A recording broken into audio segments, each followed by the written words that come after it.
राधे राधे महाराज जी। महाराज जी, आत्म साक्षात्कार क्या है और आत्म साक्षात्कार हो जाने पर कैसा अनुभव होता है?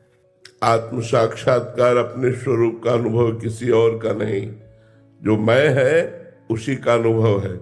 अभी मैं देह भाव में लग गया है, मैं अंतःकरण में आरोपित हो गया है, अंतःकरण इंद्रियों के साथ विषय भोगों में लगा हुआ है। तो आप अनुभव ही नहीं कर सकते, भावना ही नहीं कर सकते, कल्पना ही नहीं कर सकते कि आत्म स्वरूप क्या है।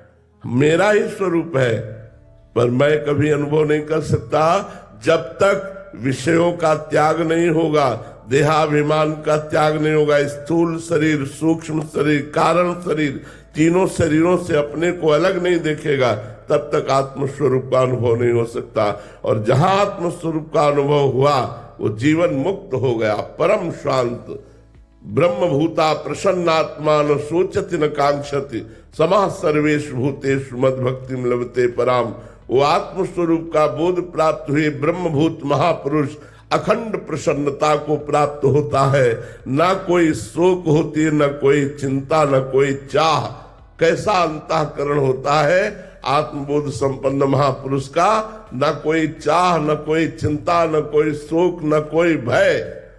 निरंतर आनंद ही आनंद, उसे अखंड आनंद कहते हैं, आत्मानंद कहते हैं, विज्ञानानंद कहते हैं। उस आनंद को प्राप्त होने के बाद जन्म मरण से वो मुक्त हो जाता है, उसे आत्मानंद कहते हैं। वो अनुभव तभी होता है जब लोक और परलोक के समस्त भोगों से वैराग्य, स्थूल सूक्ष्म कारण तीनों शरीरों के राग का त्याग और निरंतर अपने स्वरूप में रमण। तब अभी तो स्वरूप का ही परिचय नहीं, अभी तो स्वरूप जो शीशा में देखते हो उसे ही मानते हो। पंच भौतिक देह को कैसे आत्मस्वरूप को जानोगे?